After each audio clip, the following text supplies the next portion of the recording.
कर्तव्याला आणि धर्माला प्राधान्य देतो, तुम्हाला ललकारण्यासाठी तत्पर ठेवतो, तेव्हा उद्देश माझा एकच, राम आणि लक्ष्मणांना पकडून लंका द्वीपात मी हजर करेन. राम लक्ष्मणाला बंदिवान करून लंकेत तुम्ही हजर करणार आहात, पण या वादांगाला, या वैरत्वाला खरी सुरुवात कुणी केली? तू केली, मी केली, पटवून शबराचा सेवन का केलास? पटवून दे. मग पुढे सांग. या प्रश्नाचं उत्तर दे, म्हणजे तुला पटवून मिळेल. शबराचा शेवट मी कसा केला? म्हणजे प्रश्न माझ्याकडे सोडला. काय आहे, दुसऱ्याच्या अधिकाराचं जे असतं ते दुसऱ्याच्या अधिकाराचं स्वतः हस्तगत करण्यासाठी पुढे सरसावणारे ऐक खाऊ या विश्वात जर असले तर त्यांच्यामुळे बरीच संकट निर्माण होतात. शबराचा शेवट मी असा केला, हा प्रश्न माझ्याकडे तो सोडला. मार्गक्रमण सुरू असताना तुझ्या हाती आलेला दिव्य हे दिव्य खड्ग त्याची प्रचिती घेण्यासाठी कळकीच्या बेटावर वार केला आणि त्यात भक्ती करण्यासाठी बसलेला शबर त्याचा सेवन तुझ्याकडून झाला. मला तुझ्या मुखातून ऐकायचंय, शबराचा शेवट जो तू केला त्यानं काय तुझा अपराध केला होता म्हणून त्याचा शेवट झाला? उत्तर तुझ्या प्रश्नातच आहे, नव्हे तर तुझे स्पष्टीकरण दिलं यातच तुझं उत्तर आहे. तू म्हणालास की मी मार्गस्थ असताना एक दिव्य खड्ग माझ्या हाती आला आणि याचा वार मी त्या बेटावर केला. हे तर सत्य आहे तुझ्या मुखातील शब्द. म्हणजे वार मी शबरावर केला नाही, बेटावर केला. म्हणजे शेवट मी शबराचा करत होतो, वार बेटावर करत होतो, कर्माने शबर गेला. क्षत्रिय असं असताना ज्या गोष्टीवर वाद तुम्ही करणार आहात त्याचं अवलोकन आणि त्याची परिपूर्ण माहिती ही त्या क्षत्रियाला तर असते. मग त्या बेटावर तू वाद केला, त्या बेटातून भक्तीचा स्वर बाहेर निघत होता. मग असं असताना प्रचिती घेण्यासाठी त्याच बेटावर तू त्या खडगाचा आघात केला, म्हणजे तुझ्या मनात कुठेतरी किरमिश असणार. हे तरुणीचे तर प्राप्त परिस्थितीत मी तिथं उपस्थित होतो. पहिली गोष्ट, भक्तीचा स्वर बेटाच्या बाहेर येत नव्हता. दुसरी गोष्ट, बेटा समोर उभं राहिल्यानंतर बेट एवढं थंडगार असतं की आरपार त्यातून काही दिसत नाही. तिसरी गोष्ट, एखाद्या बेटात असाच दृश्य शोभत जाऊ शकतो ज्याची त्याची तशी शरीरयष्टी आहे, सामान्य मानव त्यात जाऊ शकत नाही. तिसरी गोष्ट, बेटात जाऊन तो भक्तीला बसला, भक्तीला बसल्यानंतर त्याच्या होती बेट तयार झाले, तेव्हा भक्तीला बसणाऱ्याचा दोष, माझा दोष नव्हे. हे काय तू बोललास त्यातील एकही शब्द मला पटणारा नाही. पटवून तू सांग. याच्या मुळाशी कारण आहे. मी तुला काय स्पष्ट करून सांगण्याचा प्रयत्न करत होतो, ज्या ठिकाणी शबर भक्तीला बसला होता त्या बसलेल्या ठिकाणी वेद निर्माण झालं, पण ते वेद भक्तीचा कालावधी होईपर्यंत एवढं घनदाट झालं ज्या कारणानं आज शबर बसलेला आहे हे तुला समजत नव्हतं. पण आज शबर भक्ती करतोय याची प्रचिती ही त्याची माता म्हणजे शूर्पणखा घेत होती. ती कशी तर त्या वेदातून जो स्वर येत होता त्यानुसार आज भक्तीला बसलेला शबर हा सुखरूप आहे, ध्यानात निमग्न आहे, आपल्या इच्छितासाठी तो कार्यतत्पर आहे याची कल्पना त्या शूर्पणखेला म्हणजे माझ्या आत्मेला होत होती. आणि त्यानुसार त्या शबराच्या भेटीसाठी प्रत्येक मासात येणारी शूर्पणखा म्हणजे माझी आत्मे आपल्या मनाचं समाधान करून घेत होती. दुसरी गोष्ट, प्रश्न काय होता आणि मूळ काय होतं या प्रकरणातली खरी तीड तू असं मी का म्हणलं, कारण ज्या बेटावर तू वार केलास, वार करताना तर लक्षपूर्वक केला असतास तर शबराचा शेवट झाला नसता. शबराचा शेवट जर झाला नसता तर आज तुला मला युद्धासाठी असं उभं राहावं लागलंच नसतं आणि म्हणूनच या प्रकरणाला खरा जबाबदार तू. मी जर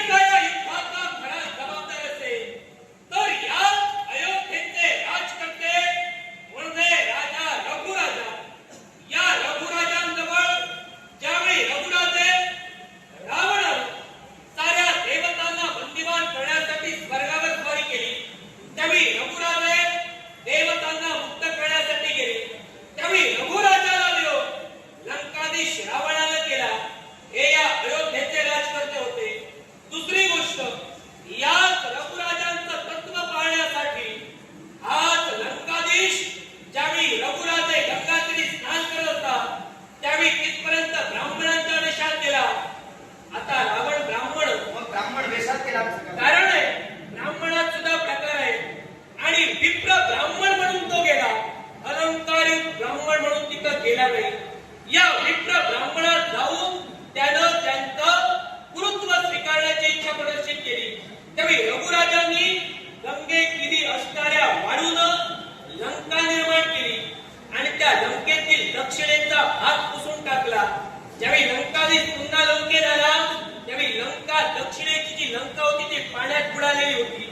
हे पाहिल्यानंतर पुन्हा काही काळानंतर ज्यावेळी लंकाधीश रावणाला स्वतःचं भाकीत कळलं त्यावेळी हाच लंकाधीश केवळ आमची मातृदेवता म्हणजे माता कौसल्या यांच्या पितृदेवतेपर्यंत गेला आणि दशरथ आणि कौसल्य यांचा विवाह होऊ नये म्हणून त्याला आटोकाट प्रयत्न केले. ते त्याला शक्य झालं नाही म्हणून आमच्या पितृदेवतेला सागरात ढकललं, आमच्या मातृदेवतेला सागरात ढकललं. पण काळाचा काळ नियतीचा फेरा कुणी चुकवू शकत नाही. त्यांचा विवाह तो झाला. मग सांग या मुलाची किरकोळ मी काय राबवतो? रावण नाही, तूच कीड कशी ती पटवून दे. बराच काळ तू एकटाच बोलला. पण त्यात मी काय म्हणालो होतो, शबराचा जर शेवट झाला नसता तर एवढं प्रकरण झालंच नसतं. लंकाधीश रावणाने दशरथ राजा आणि कौसल्या देवी म्हणजे तुमच्या माता यांना सागराच्या ठिकाणी लोटण्यासाठी तत्परता दर्शवली. त्यात लंकाधीश रावणाची चूक तरी काय होती? कारण लंकाधीश रावणांना आपला विधिलेख ज्यावेळी समजला त्यावेळी विधिलेखावर मात करण्यासाठी आणि आपलं जीवन या विश्वात अक्षय ठेवण्यासाठी त्यांनी ती कृती केली होती. कारण त्यांना त्यांचा मृत्यांक समजला होता. दशरथ आणि कौसल्या यांचा विवाह जरी होईल आणि त्यातून जर पुत्र जन्माला आला तर त्यानुसार लंकाधीश रावणाचा शेवट होणार होता. हे विधीचं विधान ललाट रेखाटणारी ललाट सटवी या सत्तेशी ज्यावेळी संघर्ष झाला होता त्यावेळी लंकाधीश रावणांना समजलं होतं मग आपलं जीवन अक्षय ठेवावं म्हणून जर दशरथ आणि कौसल्यांचा विवाह जर झाला नसेल तर आपला वैरी जन्माला येणार नाही म्हणून सागरात होतं. मग मी तेच म्हणतोय, अयोध्येचा खरा पहिला वैरी लंकाधीश रावण. राहता वेळी दुसरी गोष्ट तुझी हत्या म्हणजे ती शूर्पणखा ही तरी धर्माची स्त्री होती का? नवती तर कशी ते पटवून दे. जी स्त्री विधवा आहे तिला विवाह करण्याचा अधिकार आहे, पूर्णविराम दिला आहे. पण काय ते पूर्ण कर नंतर माझं होईल. तिला विवाह करण्याचा अधिकार आहे पण ती शूर्पणखा ज्यावेळी माझ्यापर्यंत आली आणि मी तिला कथन केलं, माझ्या समोर एका सुंदर स्वरूपी स्त्रीचं रूप धारण करून आली आणि माझ्याशी विवाह करण्याची इच्छा तिनं प्रदर्शित केली तर मी सांगितलं ज्या जो निर्णय माझे प्रभू देतील त्या निर्णयाप्रमाणे मी वागेन. पण ज्यावेळी ती प्रभूंकडे गेली त्यावेळी प्रभूंना पाहून तिचं मन विचलित झालं आणि प्रभूंसमोर तिने इच्छा प्रदर्शित केली. ज्यावेळी प्रभूंनी नकार दिला त्यावेळी पुन्हा तिने आपली पहिली इच्छा प्रदर्शित केली की मला निदान सौमित्राशी तरी विवाह करू द्या. त्यावेळी तिच्या पाठीवर आमच्या प्रभूने रेखाटलं आणि त्याप्रमाणे या लक्ष्मणानं तिथे नाग आणि कान कापले. तिनं केलेल्या कृत्याचं शासन तिला दिलं. मग जी स्त्री एका पुरुषावर तिचं मन स्थिर होत नाही ती धर्माची कसली? तुमच्या मतानं शूर्पणखा अधर्माची होती हे विधान स्पष्ट करून देण्याचा तुम्ही प्रयत्न करता. पण विद्युतजीव यांच्याशी शूर्पणखेचा विवाह झाला होता. पण विद्युतजीव म्हणजे शूर्पणखेचे पती परमेश्वर लंकाधीश रावणाकडून एका युद्धात मारले गेले होते. पण जर शबराचा शेवट तुझ्याकडून झाला नसता तर शूर्पणखेला तुमच्या शेवटासाठी ही पावलं उचलावी लागली नसती. शबराचा शेवट ज्या तू गेलास तर येत असणारं खड्ग म्हणजे काल खड्ग.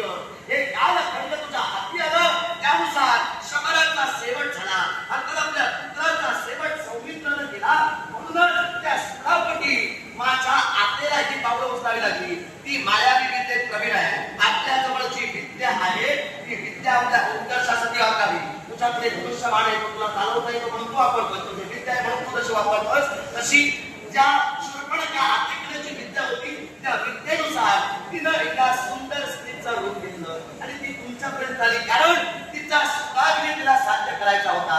शेवटी राघवांनी आपल्या हाती असणाऱ्या बाणा वगैरे तिच्यावर विकली. ही निशाचर आहे या शूर्पणखेचे कान आणि नाक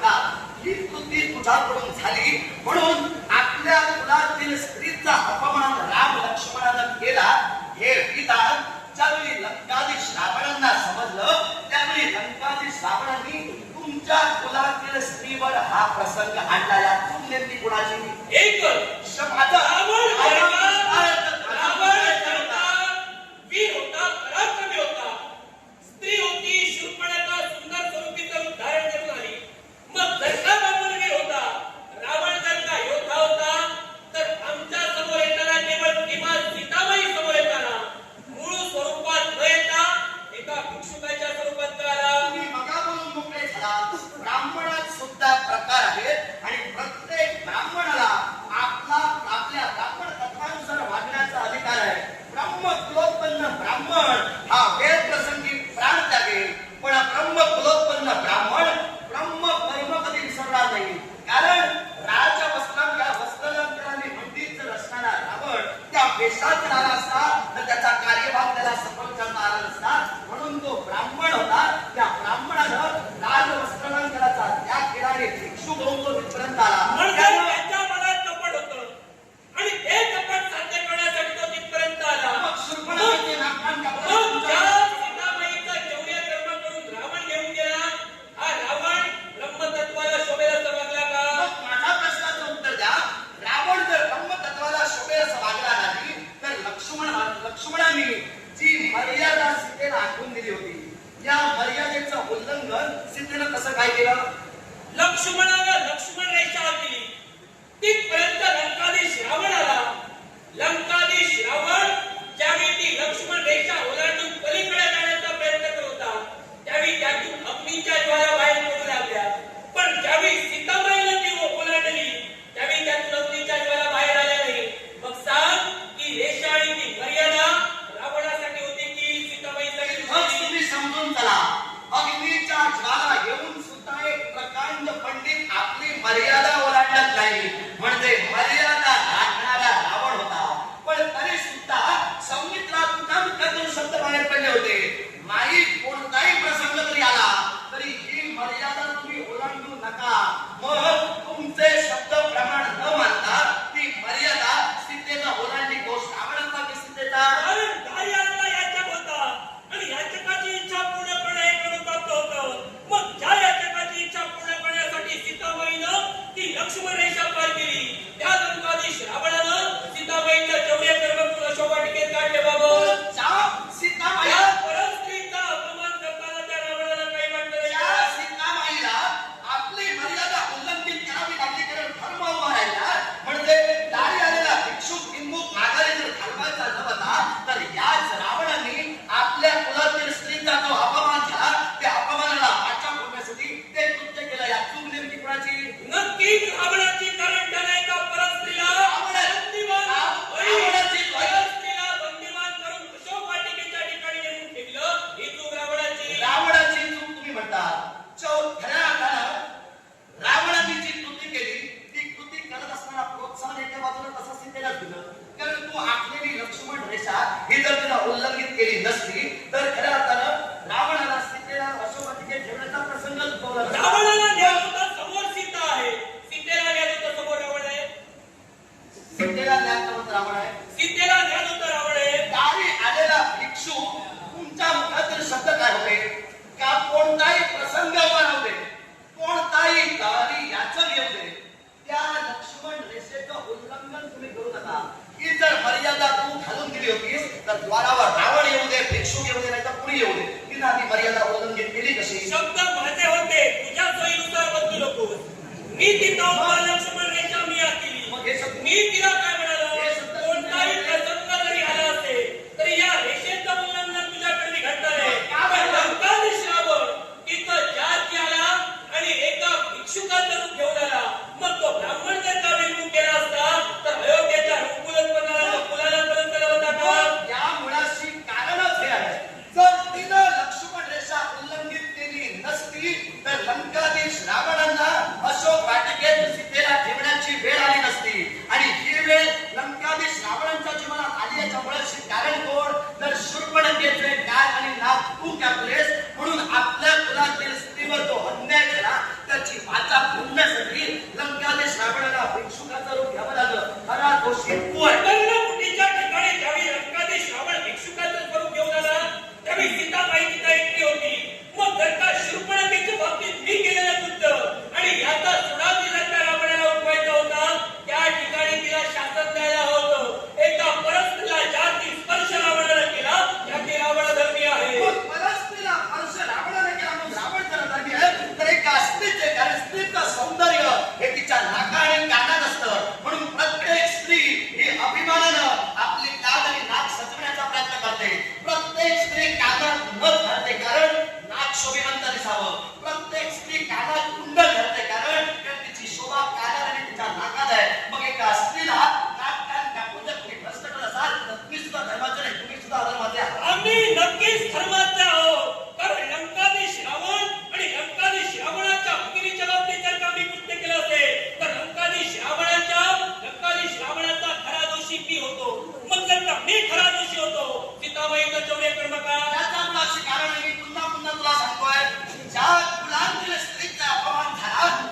खांद्यावर बसून नेलं. स्कंद कुठला होता? उजवा स्कंद होता. उजवा स्कंद कोणासाठी? आईसाठी आणि मुलीसाठी.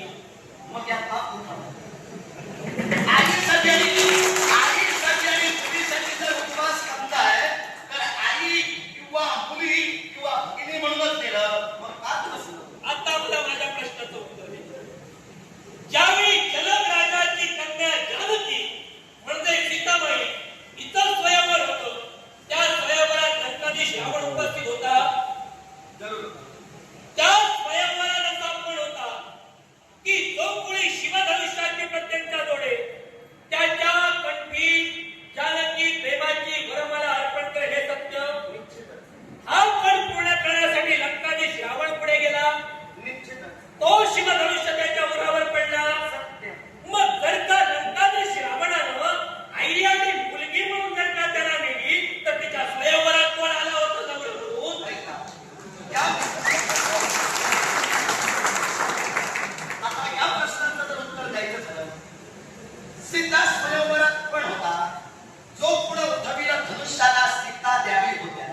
अर्थात तेच धनुष्य रावणांच्या उरावर पडलं, पण त्यानंतर उरावर का पडलं याचं म्हणण्याची सुद्धा कारण होतं. कारण त्या धनुष्याला उचलणारा पुण्यात्मा हा मनाच्या ठाई संग्रहित विचारांचा हवा होता. लंकाधीश रावणांच्या उरावर ते शिवधनुष्य पडलं हा त्यांचा कमीपणा सांगू नको. कारण कैलास पर्वताला ज्यांनी हातले दिले तो माझा काका रावण. हा त्याला शिवधनुष्य उरावर पडलं म्हणून हसू नकोस. दुसरी गोष्ट तू काय सांगितलं, सीता स्वयंवरात नवरा म्हणून आला होता, पण मंदोदरींशी ज्यावेळी विवाह केला रावणाने त्यावेळी मंदोदरींना वचन दिलं होतं की यापुढं कोणत्याही स्त्रीकडे मी पापी नजरेनं पाहणार नाही. प्रत्येक विश्वात तुझ्या वाचून असणारी स्त्री कधी मंदोदरींशी विवाह केल्यानंतर म्हणतोय हा, तर प्रत्येक स्त्री माझ्यासाठी आई भगिनी आणि भगिनी असेल, कन्या असेल. म्हणून उजव्या स्कंद्यावर तिला घेतलं आणि अशोक वाटिकेत तिला ठेवलं. अशोक वाटिकेतच का याच्या मुळाशी सुद्धा कारण आहे. माझ्या काकाचं ते डोकं आहे. कारण रावणांच्या बुद्धीची कल्पना सर्वसामान्याला होऊ शकणार नाही. अशोक वाटिका ही सीता देवींसाठीच निर्माण केली गेली. कारण अशोक वृक्षाच्या सावलीत बसल्यानंतर शरीरातील थकवा हा क्षणार्धात दूर होतो. अर्थात तिला कन्या भगिनी किंवा माता म्हणून आणली होती म्हणून तिची दक्षता परिपूर्णरित्या त्यांनी घेतली होती. हे बाळ सीता स्वयंवरात जरी लंकाधीश रावण तिला प्राप्त करण्यासाठी गेले त्यानंतर नाती बदललेली आहे ते कदाचित तुला माहित नसेल म्हणून. सोयीनुसार नाती बदलून स्वतःचा अधर्म लपविणारा रावण या विश्वाच्या ठिकाणी तू श्रेष्ठ म्हण. पण अशोक वाटिकेत आई सीतेला का ठेवले गेलं? कारण लंकेत जर का लंकेच्या राजदरबारी सीताबाईचा प्रवेश झाला असता ती लंका तेव्हाच कोळशावरून पडली असती आणि हे लंकाधीश रावणाला ज्ञात होतं आणि केवळ या भीतीपोटी अशोक वाटिकेची सीताबाई तुम्ही ठेवलं. अशोक वाटिकेत सीताबाईला निश्चितच ठेवलं या जगण्यास असणारं कारण सीताबाई ही घराचं अन्न वगैरे भक्षण करत नव्हती. जोपर्यंत आपण राघवाला पाहणार नाही तोपर्यंत जल सुद्धा आपण भक्षण करणार नाही. म्हणून तिच्या सुदृढतेसाठी अशोक वाटिका निर्माण केली गेली. लंकाधीश रावण सीतेला लंकेच्या राजप्रासादी नेऊन शकला नसता. त्याच्या मुळाशी कारण 14 वर्षाचा वनवास आहे. हा वनवास रामांना होता, त्याच्यासोबत तू भोगलास आणि पत्नी धर्म स्वीकारण्यासाठी तो जानकी देवींनी म्हणजे सीता देवींनी सुद्धा भोगला. मग तो वनवास असताना लंकाधीश रावण राजप्रासादी त्यांना कसे काय देणार होते? म्हणून ती अशोक वाटिका ही सीतेसाठीच निर्माण झाली होती. तेव्हा माझा काका तो धर्माचा म्हणशील कारण पहिली पक्षात आहे म्हणून ती सांगतोय माझा काका धर्माचाच आहे. तुझा काका म्हणजे लंकाधीश रावण प्रत्येक गोष्टीचा विचार करतोय आणि म्हणून प्रभू रामचंद्र बंधू सौमित्र वनवासात आहे म्हणून तिला वनवासात ठेवली. मग प्रत्येक शब्द जर का सत्य होता तर ज्यावेळी अयोध्येचा त्याग करून आम्ही तिथे निघालो त्यावेळी सीताबाईच्या मुखातून निघाले शब्द तिथे माझ्या प्रभूचे चरण तिथे या सीतेची काया. मग हे शब्द तो रावण विसरला. जर का प्रभू जिथं तिथं सीता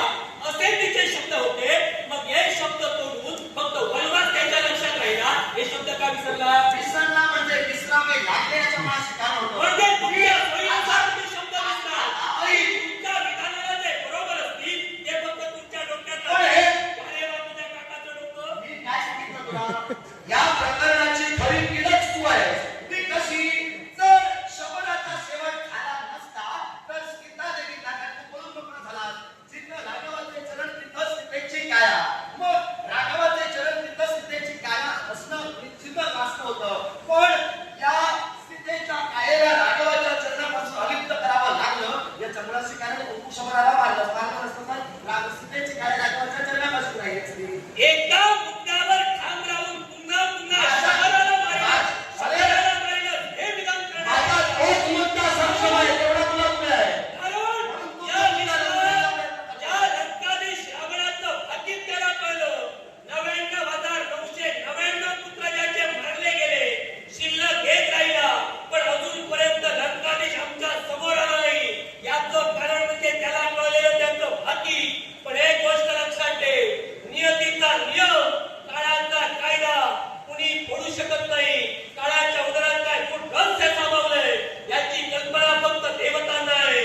तेव्हा काळ समीप आलाय, वेळ सुद्धा लंकाधीशाचा समीप आलाय. शेवट लंकाधीशाचा नक्की आहे. निश्चितच तुम्ही बोललेले शब्द सत्य आहे.